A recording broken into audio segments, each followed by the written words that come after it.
Go old school. Work it out, son. Come on, man.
Sisters, but as long as y'all are sitting out there encouraging us, we're going to try and do something.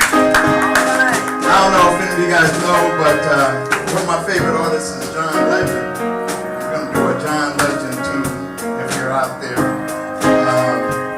He's not quite Curtis Mayfield, but he's Curtis Mayfield-esque in some of these songs, you know, and he puts a message out there, and this is a message for all of you out here.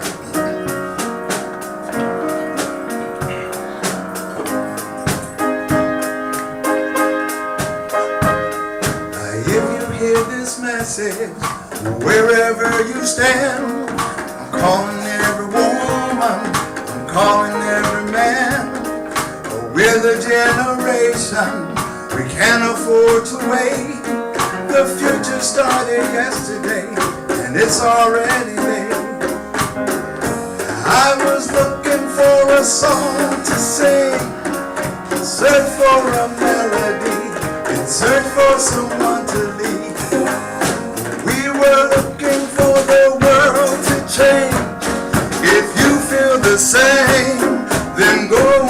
say if you're out there. Sing along with me if you're out there. Well, I'm dying to believe that you're out there. Stand up and say it loud if you're out there. Tomorrow starting now.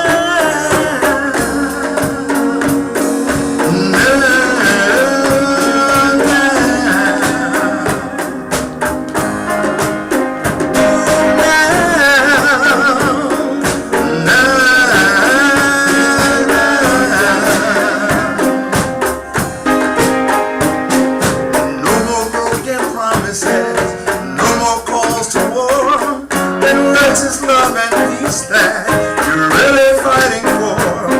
Oh, we can destroy hunger, we can conquer hate. Put down the arms and raise your voice. We're joining hands today. Oh, I was looking for a song to sing, a search for a leader, but the leader was me. Oh, we were looking for the world to change. Say if you're out there. Sing along with me if you're out there. I'm dying to believe that you're out there. Stand up and say it loud if you're out there. Tomorrow starting now.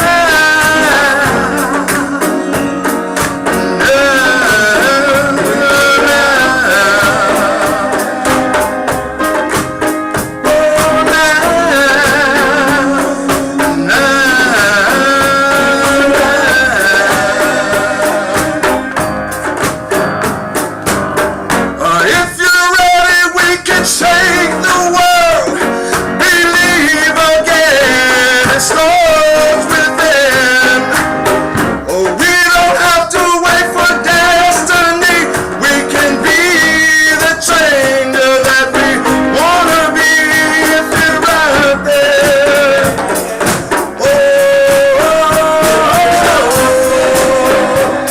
Oh, if you're out there. Ready now.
All of them, it's not me. Just tell me what to do and I do it.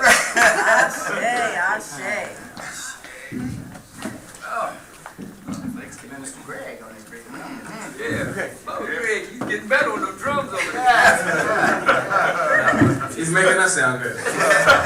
Okay, we have come to that time in our service that we will say take out each and every Sunday to pay honor, to pay homage, to pay tribute to some not necessarily famous but significant person, place, or event in our history. And we do it each and every Sunday here, we'll say, because we know that if we don't take the time to educate ourselves, especially our youth, then we won't be educated. And if we don't take the time to honor us, then we won't be honored in this world. And so we want to make sure that every Sunday we remember and honor somebody. This morning, I have the pleasure of introducing the person to bring this morning's historical tribute, Dr. Brother Keita. All right.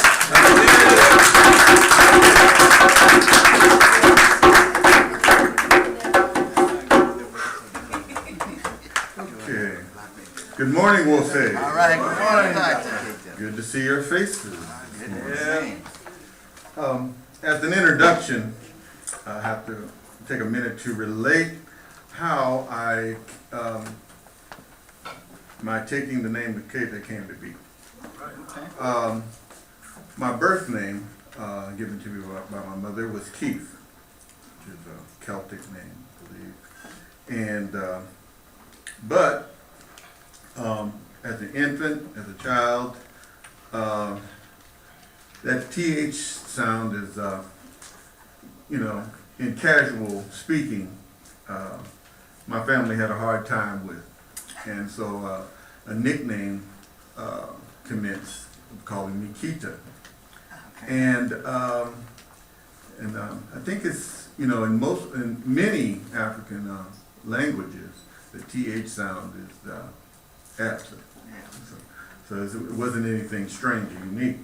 So anyway, but it was a name that, I was constantly called as a youth, but when I got older, when I became an adult, I tried to convince my family to stop calling me that I had grown out of that.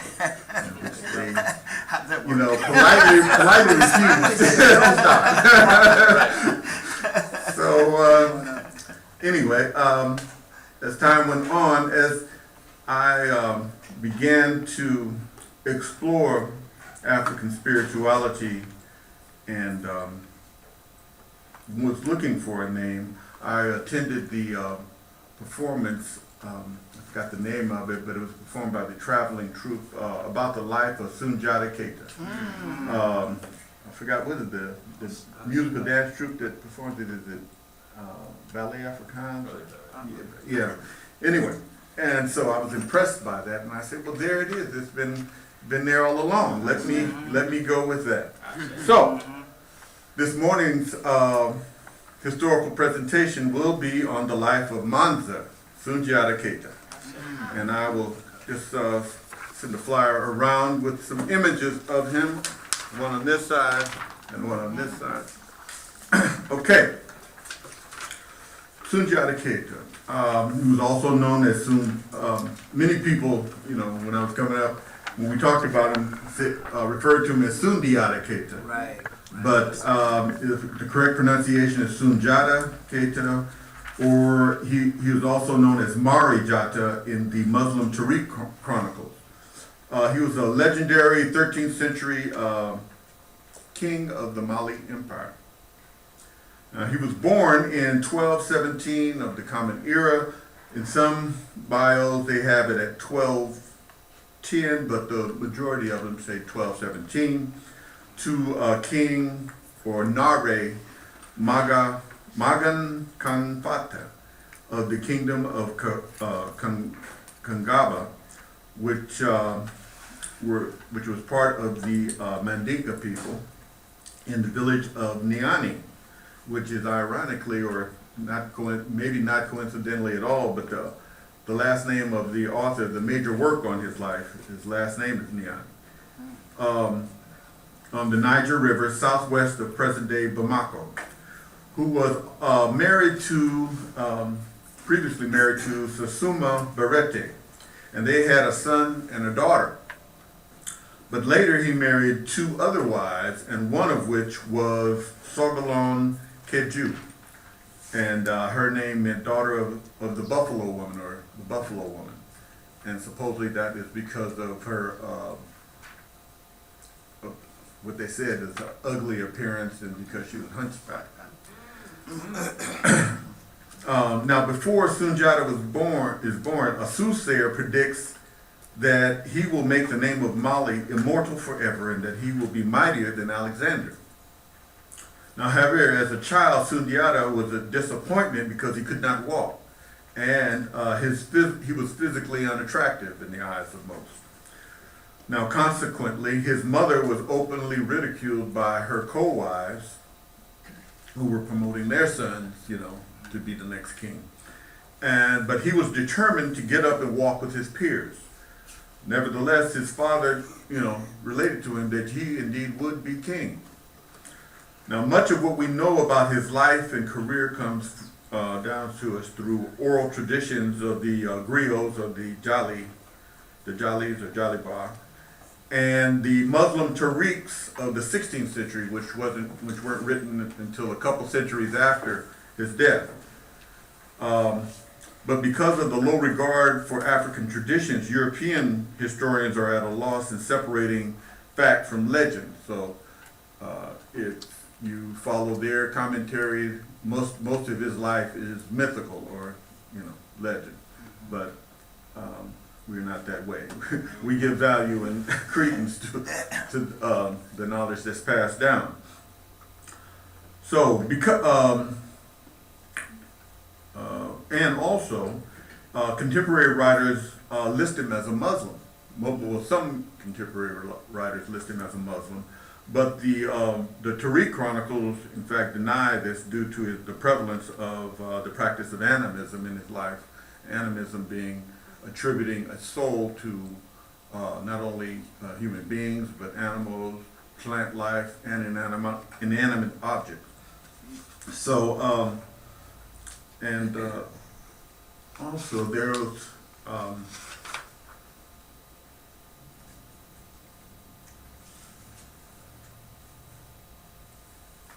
they were saying that he since some of his sons and his successors had Muslims' names and others were outright Muslims, that that's why they attributed him to being a Muslim. But it was when he was on the rise, Islam was slowly creeping into the belief systems of Mali, and he may have adopted some of their practices to keep everyone unified, but he did maintain the traditional beliefs. So later, a miraculous fulfillment of his earlier determination was realized when one morning he got up and walked. And this caused him to become, in the eyes of his peers, a great leader. But he faced the cruel resentment of his half-brother, Dankaan Tuman, and his mother, Susuma Barete, until the death of Nari Maga. To escape prosecution, Sogolon took he and his sisters into exile that lasted for many years to avoid assassination. They were later granted asylum by the king of Mema in the Ghana Empire. Now, still later, after King Sumaro Kante of Soso conquered the Mandinka people, messengers were sent to Sogolon and her children, especially intended for the predestined Sunjata, persuading them to return and help liberate their people. Now, Sumaro, he was regarded as one of the true champions of traditional African religion. And he was the inventor of the balafon and the dan, a 4-string guitar used by hunters and the Jalis. But anyway, when upon Sunjata's return, he was given an army by the king of Mema, and on the plain of Sibi, he met those of his the Mandinka people who wanted to throw King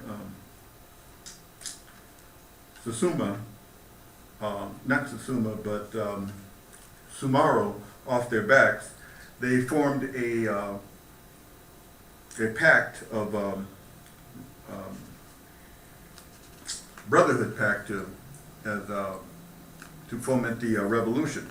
So let me go on. At the Battle of Karina, Sunjata and his allies defeated the Soso king, and he became the first king. And also, this goes along with being a king, was that he was a great magician, or we might say that he was great of Heka.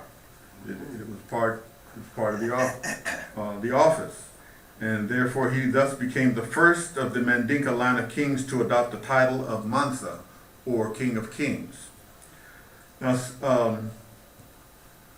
Sunjata, he derives his mother's name from the word lion, the word for lion, which is Jata.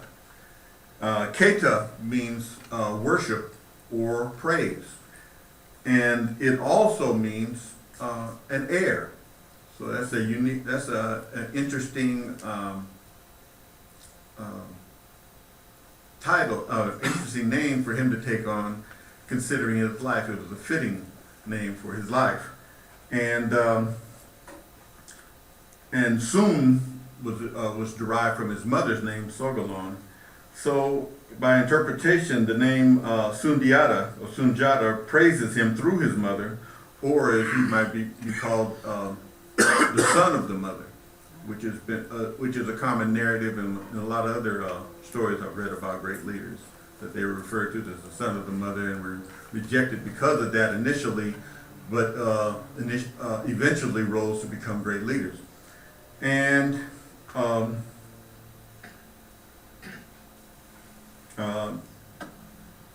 or he's also called Songolon's lion. And he died in 1255 of some accident or drowning after having ruled for 25 years. But he was succeeded by his 3 sons in succession. But his most noted successor or descendant was his great nephew Mansa Musa. So that is the life of Sunjata Keita. Ashe?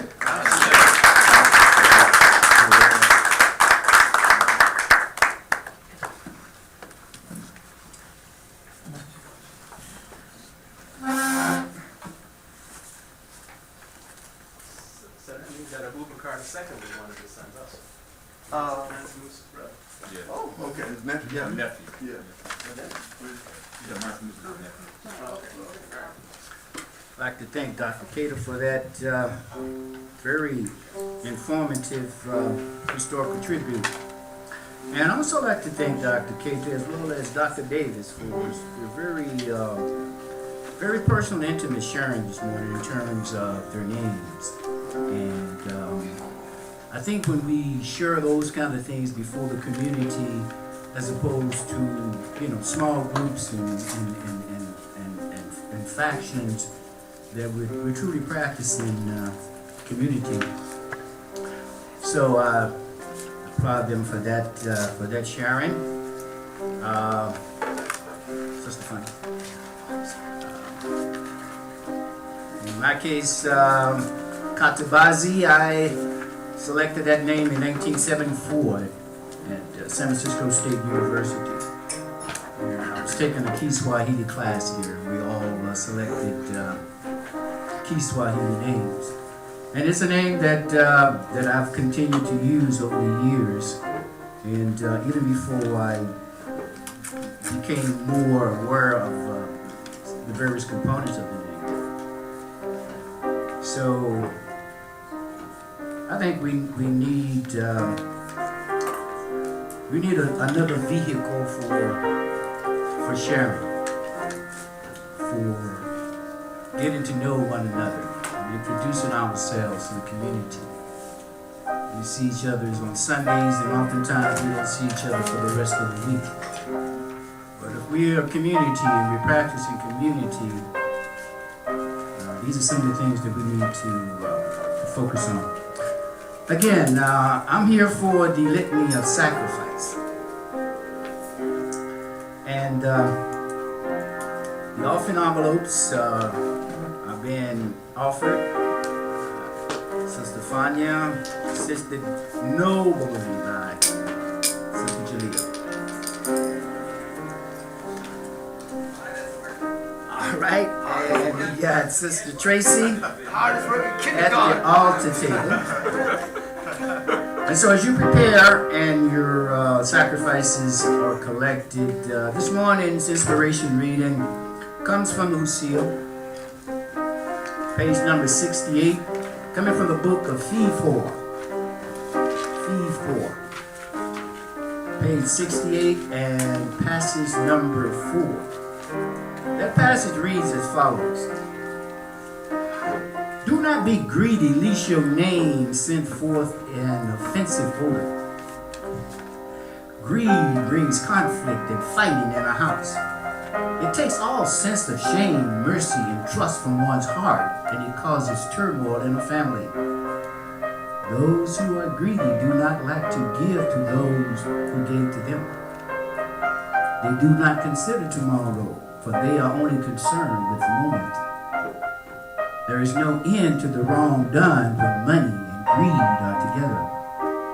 Money is the trap God placed on earth for the ungodly so that they would worry each day.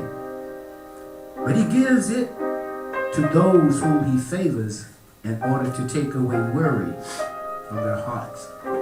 Ashe, give thanks for those readings. And so if we could all stand and perhaps find a copy of the Litany of Sacrifice if you don't have that memorized in your heart.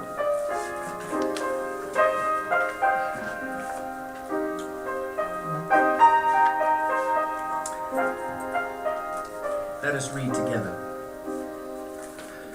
Save us, O Holy One, by your name. Vindicate us by your might. Hear my prayer, divine protector. Listen to the words of my mouth. How can we repay the Holy One for the gifts that have been given to us? We will lift up the cup of salvation and call upon the God of our ancestors. We will fulfill our vows to our Creator in the presence of all our people. Gladly we bring our sacrifices to you. We will praise your name, O Amen Ra, for it is good. Moja, unity. We shall strive to maintain unity in the family, community, nation, and race. Who's your child here? Self-determination. We shall define, name, create, and speak for ourselves. Ujima, collective work and responsibility. We shall build and maintain our community together. Our brothers and sisters' problems shall be ours to solve together. Ujima, Cooperative economics. Together we shall build and maintain our own businesses, and together profit from them. Nia, purpose. We shall make our collective vocation the building and development of our community and the restoration of our people to our traditional greatness. Kaluma, Creativity. We shall do as much as we can, in any way we can, to leave our communities more beautiful and beneficial than we inherited. let's read together. Imani, faith. We shall believe with all our hearts in our Creator, our people, and the righteousness and victory of our spirit. Amen.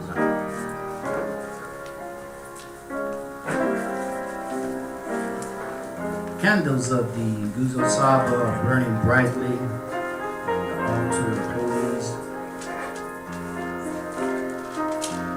Taimba plays so beautiful this morning on the piano. And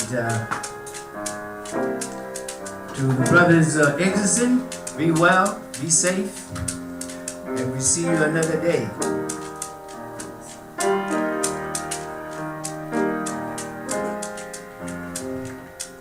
Holy One, we come again, ever grateful, ever thankful for our lives. We thank you, O Holy One, for leading us into the understanding of you, of ourselves, of our ancestors.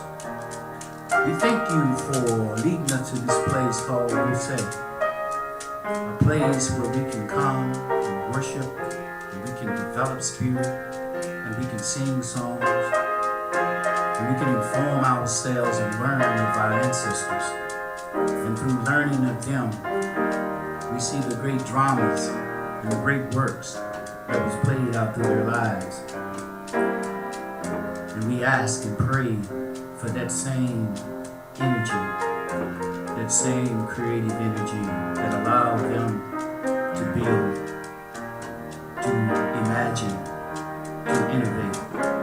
We seek and we ask that for ourselves, O Holy One. And we come asking that right now. Bless all the members of the Husia community, wherever they may be, traveling on land, sea, and in the air. We ask that you grant protection, send blessings, O Holy One, return them to their families and to their community. Bless the sick, the hungry, the shut in, those without food, clothing, and shelter. Send blessings, O Holy One. Holy One, we thank you for these sacrifices. We thank you for each and every one that came out and took the time to give.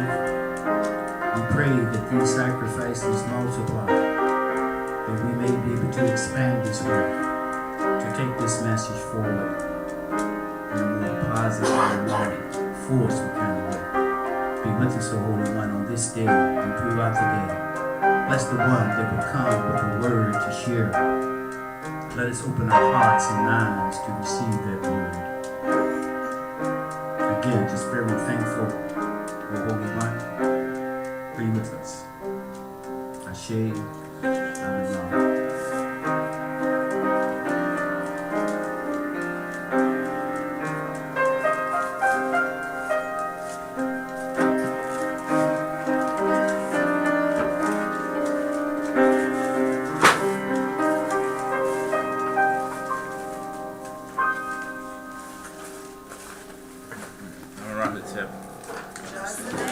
Thanks for the beautiful prayer and the beautiful music. If you know that God is good, say Ashe. Ashe. It's good to see everybody. It's good to be seen, as they say. Yeah. I want to just spend, you can pass those out for me to shoot out. Thank you. A little bit of time reminding us of some things that we already know, Ashe. And if you know it, that means you have an obligation to share it. Ashe. That you have an obligation to say it to somebody else. An obligation to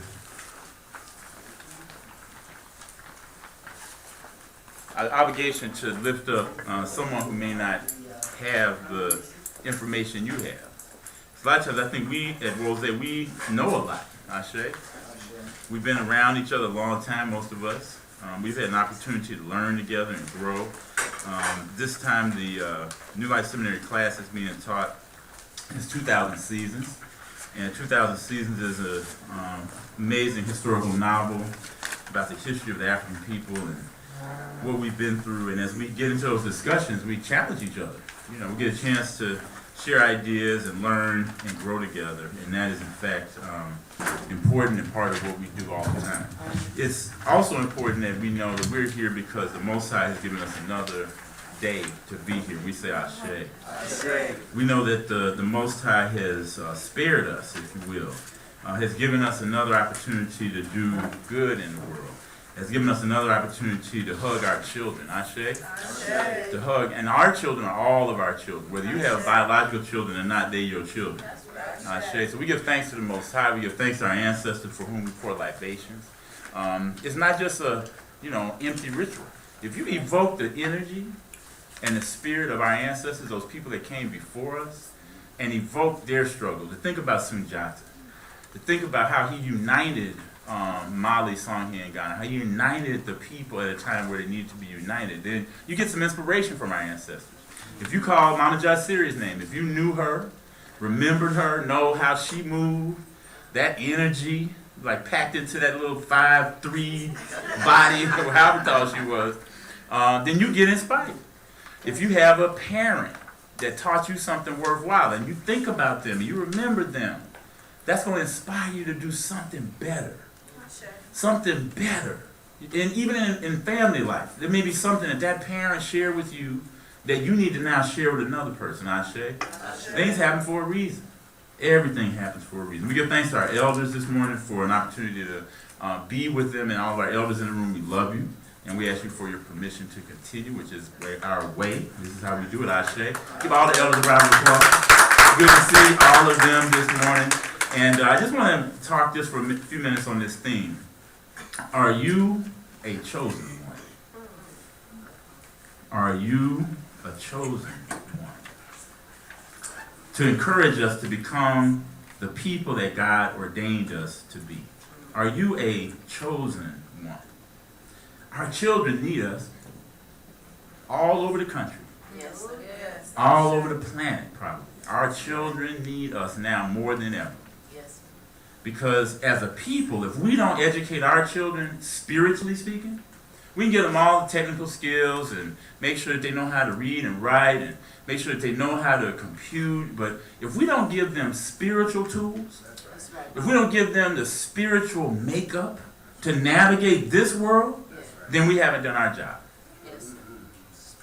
Are you a chosen one? Excuse me.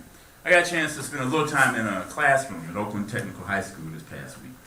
And it's part of the manhood development program that the Office of African American Achievement has set up for the district. And they're basically African American men in about 12 classrooms across 6 high schools and the rest of the middle schools to work with young people on a daily, young men in particular, on a daily basis.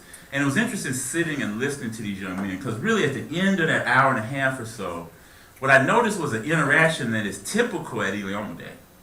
Interaction is not typical in our public schools, not typical in most of our public spaces, where young men were asking hard questions, and even when their behavior wasn't quite right, having an instructor that could kind of help pull them back on track.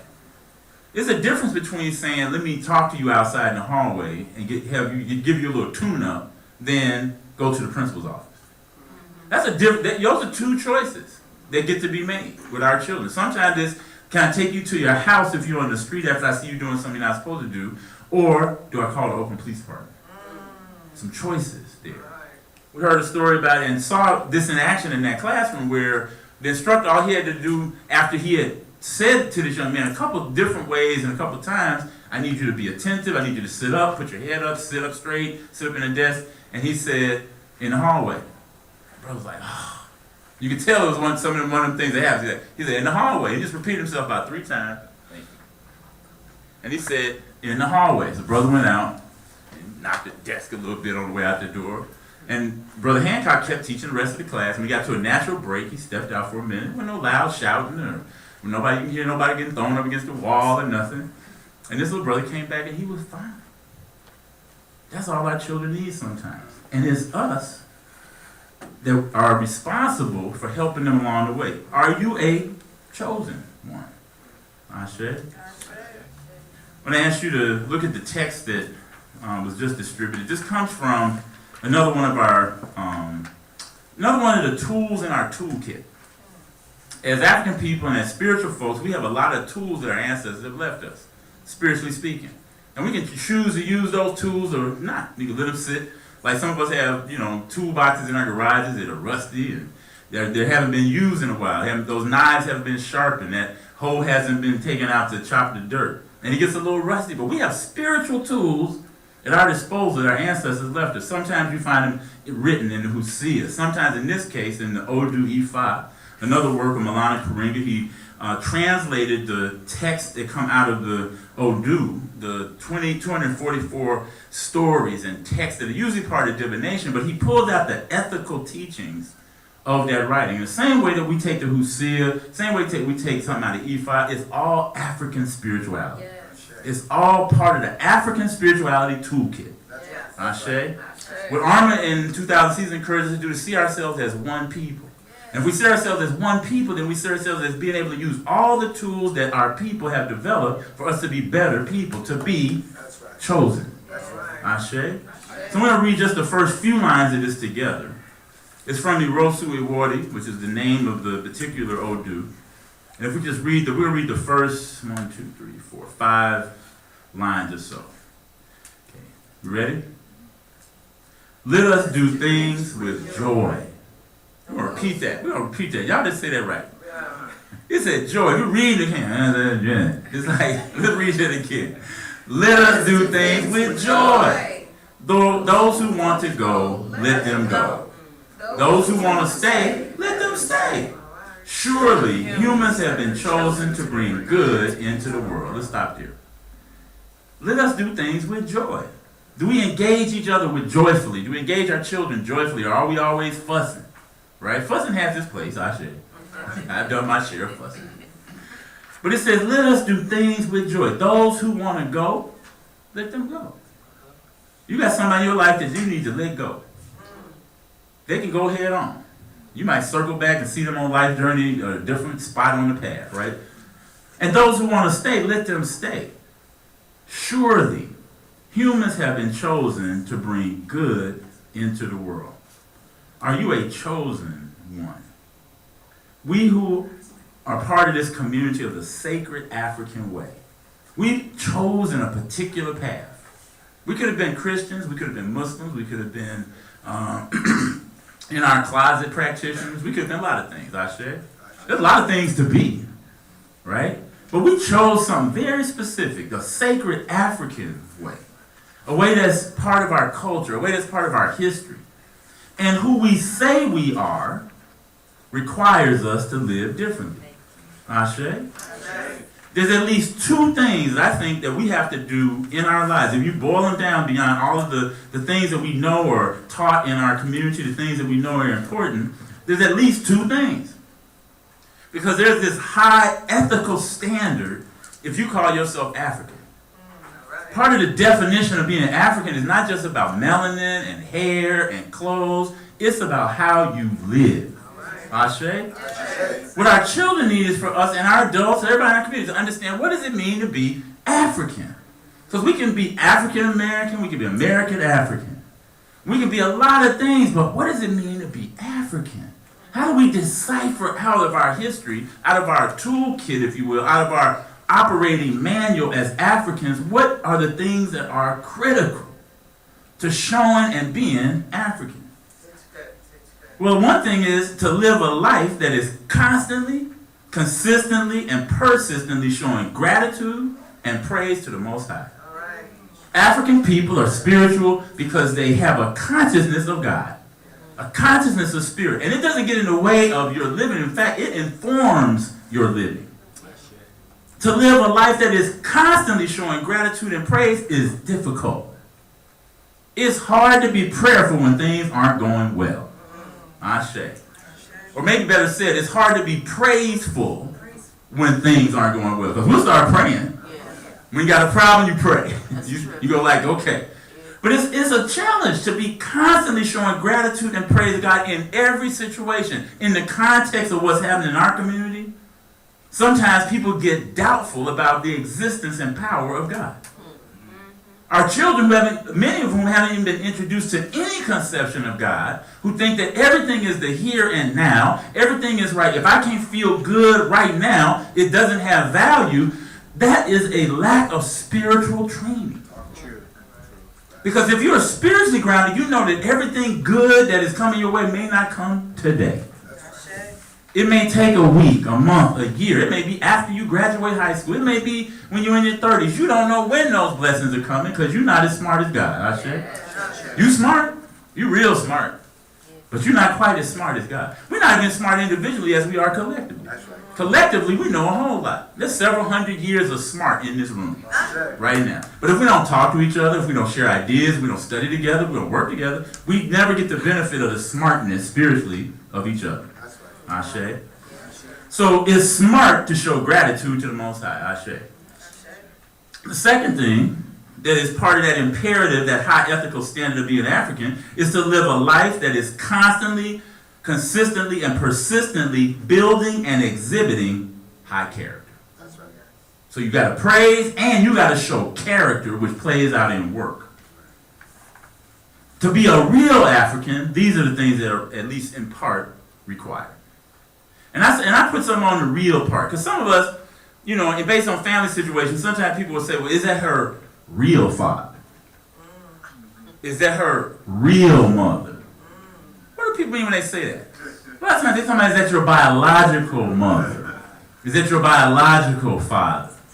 People ask me that all the time about Imani. They say, well, you know, you're her Bible, but who's her real father? And I'll be like me. And they be like, no, that ain't what I mean. You know, I'm talking about that. Who's her real father? Like, who is her biological father? I said, well, she has a biological father and she has a real father. Right? Your real father, your real mother, your real brother, your real sister is the people that treat you a certain way. That goes along with that title. So your real brother is the person sitting next to you if you get down with them spiritually. You might have some blood relatives that just can't get down with you. Some of us got people in our family that think that we are heathens, pagans. Ashe. But your real family is probably in this room. And there's some other extended people in that. And sometimes it matches up nicely that your biological family is the same as your real family. Ashe. But sometimes it don't work out like that. Which means one implication of that is that the real parents of many of the children in the broader community might be sitting right here. Their biological parents, some of them might not be their real parents. Ashe. So let's be clear. What's real and what's not real? Are you chosen? Are you chosen? And to be real, and to be real African, and to be spiritually based and spiritually connected, it happens in the context of the real world. That's right. Frankie Beverly May said it in context of joy and pain. The text says, let us do things with joy. But we know that we're also operating in the context of pain. All right? All this madness with so-called ISIS. And I know we all pretty much cringed when we heard that label put on this extremist group of folks who, from a moderate Muslim point of view, are neither Muslim nor a state. And I saw an acronym for them from another, I guess the French, when they looked at it, the name for this so-called group is Dawat al-Islam fa Iraq wa al-Sham. And the acronym there turns into Daesh. It's a different word. So my thing is like, even though we don't really call, I said ISIS, it still was close enough that we got a little upset about it. Matter of fact, there's some companies that are named ISIS that are changing the name of their company not to be associated with those extremist folks, right? And there's some women who are upset Oh, about the connotation. a lot of people are upset for a whole lot of reasons, Women right? who are named ISIS. Who are named ISIS, right? But there's something about that, you know, you living in that context. And it's funny because the Daesh is also a play on words, which means to be trod underfoot and crushed. That's the way that the acronym plays out. So this context of Boko Haram. I met somebody from Nigeria the other day that said Boko Haram, the group that kidnapped these 200 girls and they've been killing people in schools and all this, they've been operating for a long time. They didn't just start. We're just hearing about it, right? So there's some evil beings, the evilness moving throughout the world that is part of the police state in the United States. Even Barack Obama, it was interesting if you listen closely to a speech he gave at the UN a couple weeks ago to kind of organize the world against Daesh, otherwise known as ISIS. He acknowledged the racial and social tensions in the United States. He couldn't ignore Ferguson, Missouri. He couldn't ignore all the stuff he's been going through personally. All the ways he's been called everything but a child of God. That he's operating, and we all operate in that environment, inadequate education, chronic poverty, fratricide, hearing gunshots in the middle of the night in our communities all the time.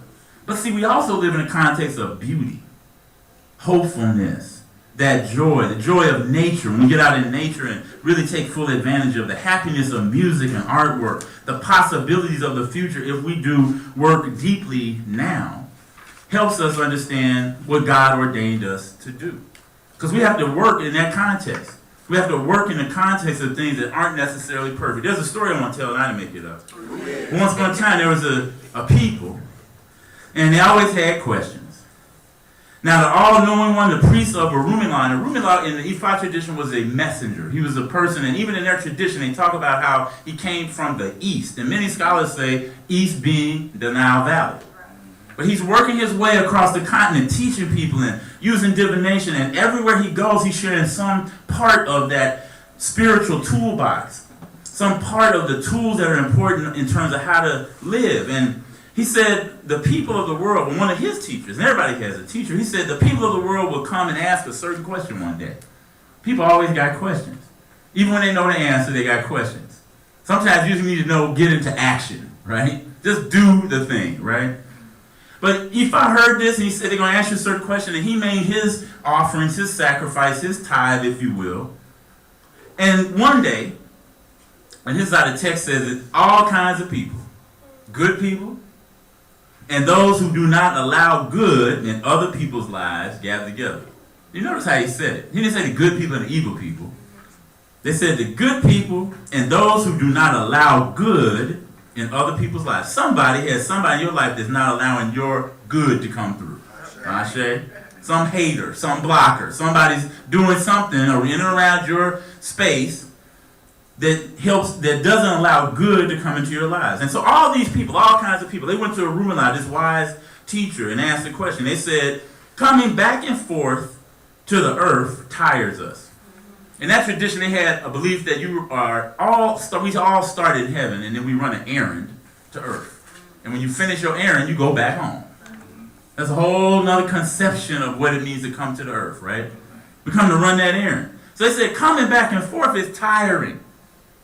How many of y'all are just tired? Sometimes you just get tired of this. Tired. Don't feel like doing it. Don't feel like getting up. Don't want to be bothered. Don't want nobody to ask you nothing. Don't ask me nothing. Ashe? Don't ask me to do nothing else. Don't ask me. I'm tired. Ashe? Sometimes you get tired of people. You're fed up. You're tired. Sick and tired of being sick and tired. Just tired, right? And they were going back and forth. And they said, it's tiring. So if you would, sir, therefore please allow us to rest in heaven. And Rumala thought, he said, you cannot avoid going back and forth to earth until one thing happens. Until you bring about the good condition that God has ordained for every human being. After then, you can rest. So they said, okay, cool. They started thinking about it. Well, wait a minute. Well, what do you mean? They started to walk away, and they came back and said, well, what do you mean by the good condition? And Rumala said, the good condition is a good world. Can you imagine having a vision of when the world is good? The whole world. We don't have to think about, quote, struggle so much. Everything ain't got to be hard all the time. The people ain't looking at you and treating you a certain way simply because you're black or female or whatever difference you are. The good condition, Rumala said, is a world in which there is full knowledge of all things. If you just stop there, that's a high mandate. Full knowledge of all things. Full knowledge of relationships. When y'all figure that out, write the book. Yeah. When you get the full knowledge of all relationships, just write it down, right? When you get the full knowledge about how to organize a community, sometimes they don't want to be organized, write it down. When you figure out how to get everybody to come to choir rehearsal and sing in tune, write it down. When you figure out how to get the drummers to be all on the same beat, write it down, right? Because that would be full knowledge of all things. When you become a perfect parent, write it down. That would be the full knowledge of all things. But he goes on. He says, the good condition is a good world where happiness everywhere. And then it's very powerful how it's written in the Ifa. It says, life without anxiety or fear of enemies. It doesn't say life without anxiety, it doesn't say life without enemies. It says life without anxiety or fear of them. May have something to do with how you look at it, right? How you perceive those enemies. Because if you have a certain enemy that's pushing you around a certain thing, it's probably making you better than you were before you encountered that person. If your life tests stop happening, you're done. Ashe? I heard Elvis say this, when you get so good that you ain't really got nothing else to learn, you're pretty much done with being here. Because that's why we come here, is to learn. to figure out how things go. And every test is a little bit different. You thought it was going to get easier. That life don't ever get easier. But your perception of that fear, your perception, your response, your reaction to that anxiety is what puts you into a good condition. And then it goes on, without clashes with snakes or other dangerous animals. In our time, we could maybe say without clashes of people in the neighborhood acting a fool all the time or something. Because there are very few snakes moving around it over. Without fear of death, fear of disease, litigation, losses, wizards, witches, even Eshu, the one who gives us choices about going right or left, right? Without fear of injury from water or fire, without fear of poverty or misery. And then it says, because of your wisdom, he told them, your compelling desire for good character and your internal strength, the things needed to bring about the condition in the world are these. And he's almost given a foundational piece. He says three things: your wisdom, your compelling desire for good character, and your internal strength. Think about that as part of your makeup as a spiritual African. Wisdom. To gain wisdom, you have to try out the facts and information in situations that are appropriate. Your compelling desire for good character. It doesn't say you have high character, you have true voice, ma'akiru, you have iwapele, what the Ifá folks call high character. It's not saying you have it. It says your desire for it, your aspiration to it, your wanting it is required. And then your internal strength, your willpower, your personal makeup, your guts. Do you have the guts to be a man in this society? Do you have the guts to be a woman in this society? Because people want you to be something else often. Ashe? So he says the things needed. He gives a recant. He says wisdom that is fully adequate to govern the world. Sacrifice. Character. And I really like this line. The love of doing good for all people, especially those who are in need. That's part of your spiritual mandate. Doing good for others. But it says the love of doing good. It goes back to that joy piece. Even in a hard situation, can you find some joy in it? Because some of the craziest people in our lives are also some of the funniest people in our lives. I said, you believe I'm like, wow, you really said that. Right, you really thought that was going to be okay for you to say that like that. But you got to look at it that way. Otherwise, you'll be annoyed and tired all the time. I said. But it says the love. You know some people like that, and some of us in this room are like this.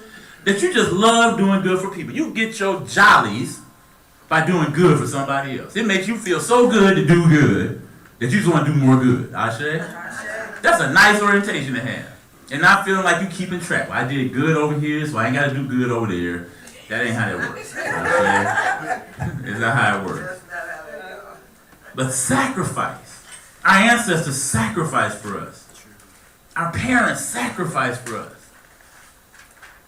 The love of doing good for all people, especially those in need, and those who seek assistance from us. It even says you got to be open to people asking you for help. Ashe. And lastly, he says the eagerness and struggle to increase good in the world and not let any good at all be lost. That's just beautiful line to me. Don't let any good be lost. They had that same attitude that many of our parents had. Our parents, those that were born in the Depression era, they saved everything. They ain't throw nothing away. I got used to that newspaper one day. Them bottles over there, I'm going to make some glasses out of them or something. Got all kind of stuff. Now, this is a personal part of this. My mama saved everything. I'm having to go through her house right now and throw away stuff that should have been thrown away 20 years ago, in my opinion. But for her, she saved everything. She also saved money.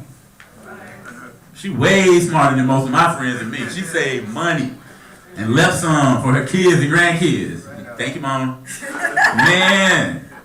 But it says, but not to let any good at all be lost, which means that everybody's got some good in them. You just got to find it. In every situation, somebody got something good they can add to, but finding and seeking it out takes tools. Runa said that until all that happens, oh, thank you, brother. Y'all take care of me today. Thank you. Appreciate the water. I should drink some of it. Thank you. He said, until these things happen, people will continue to go to heaven. And they will continue to go back and forth, even after their physical transformation, until everyone has achieved a good condition. Thus, when the children of God, the children of Oduduwa, the children of Amun-Ra, gather together. Those chosen to bring good into the world are called human beings, or the chosen ones. See, all human beings can be the chosen ones. Are you a chosen one? Are you demonstrating good character? Are you demonstrating how to act on that character? Are you demonstrating that joy that you have when things aren't necessarily going right? Are you demonstrating your free will to make good choices? Are you demonstrating the attributes of a real African? Are you demonstrating the attributes of, in Kemet, what they would call the Reket? Are you demonstrating the Yoruba, the Iniyan, or the chosen ones? The chosen one was actually the word for human being in the Yoruba language. So the question is, we're all chosen, but are we acting on it? Yes. We're all chosen, but are we doing something with it? We're all chosen. Are we acting like we have knowledge of how the world works? We're all chosen. We all deserve a good life and a good world that we have to create. We're all possessors of knowledge, but are we becoming the us? Are you becoming the you that God ordained? Seek wisdom. Are you becoming the you that God ordained? Develop high character. Are you becoming the you that God ordained? Do good in the world, even when it feels hard. Are you becoming the you that God ordained by showing a commitment to a higher purpose? Not your selfish interest, but a higher calling, a higher purpose. And then communicating that to everybody that you come in contact with. Every single person needs to see your divinity. Every single person you come in contact in the world needs to feel the magnetism of the divine in you to be inspired to do better. Sometimes people just need to see an example of good, an example of what is right, an example of what is balanced, an example of what is harmonious, an example of ma'at, so they can live it. Because you can't be what you have not seen. Ashe? Are you becoming the you that God ordained and making a sacrifice for the things you believe in? If you're not feeling a little bit of pressure, you may not be making a sacrifice. You may be doing an obligatory gift, but are you making a sacrifice that feels a little bit like, ooh? Because a sacrifice, when you give up something that you care about, it's not a sacrifice to get rid of that old thing you don't care nothing about. Sacrifice is what you care about. Are you putting that into your life work? Your vocation, your utterance, your seeing, your hearing, your doing on behalf of your brothers and sisters. Become the you that God ordained and engage in divinely inspired struggle. Every day, not every now and then, every day.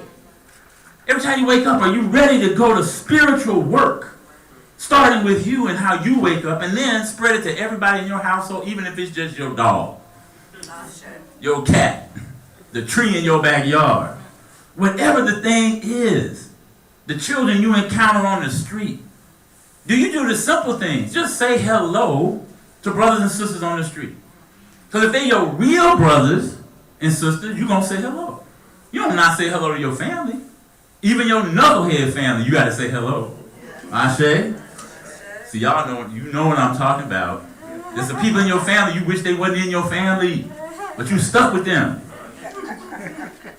You are. You stuck with them. They stuck with you too. Because they think you crazy too. For a whole different set of reasons. Ashe? And only God knows who really crazy. But the one thing I know to be true is that God put examples of us through our ancestors and elders about how to be. To be chosen means to be African. To be chosen means to be human.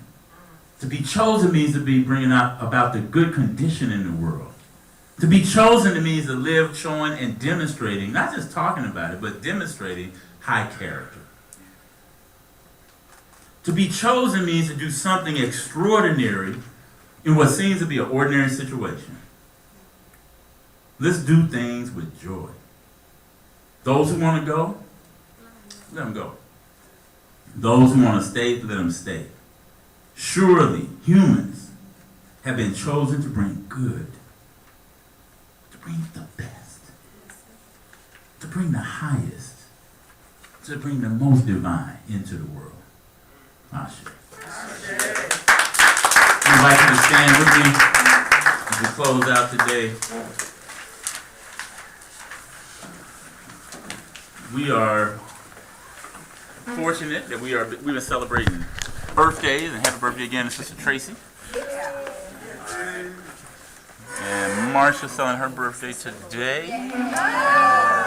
A lot of birthdays. We made a lot of posts last night. We're having birthdays. Martin Jack's birthday is today. All right. But any quick announcements before we head out? Oh, next week we will not be here. The annual commemoration for Mafa will be happening out on the beach. If you need a ride, try to organize yourself when we finish today to see if you need a ride, carpool. So that's happening. We will be back 2 weeks from today with 2000 Seasons class, or Jahid's third session in that class. It's a good conversation. We're meeting upstairs in his classroom instead of down here. So if you get here and you are not down here, that's where we are. We're upstairs. Any other Illuminated announcements? Anything happening this week? I'm telling a story at the Shout on the 13th, and it's a Monday night at 7 p.m. at the Grand Lake Coffee House. Okay, and that's a week from tomorrow? And Sister Afua came out with her Pan-African Affairs newspaper, thank you, newsletter. Thank you. There's updates on the website. Help yourself, hit the blogs, we'll say blogs. Remember, you can always contribute to the blogs by emailing whatever you want to blogs@wolseycommunity.org. Cool. And the WOW's clothing swap is on the 25th of October, Saturday the 25th. Okay, all right. And we're making sure that folks in the broader community know that we have three open slots in the pre-K program for Ilama Day. So if you know somebody who has a pre-K child, wants to get outstanding experience, tell them to come see Jahid, Mama Kelly, and Mama Pam. But we're really wanting to promote that. That's one way that you can help raise resources for Ilama Day. Anything else before we close out? All right. Lift every voice and sing till earth and heaven ring, ring with the harmony of liberty. Let our rejoicing rise high as the listening skies. Let it resound loud as the roaring sea. Sing a song full of the faith that the dark past has taught us. Sing a song full of the hope that the present has brought us. Facing the rising sun of our new day begun, let us march on till victory is won. Now to the ones who are able to keep us from falling, the ones who have taught us for countless generations that we are one people, having one faith, one aim, one destiny, one God. Let us call that name that our ancestors have taught us for countless generations. Let us all say, Amen.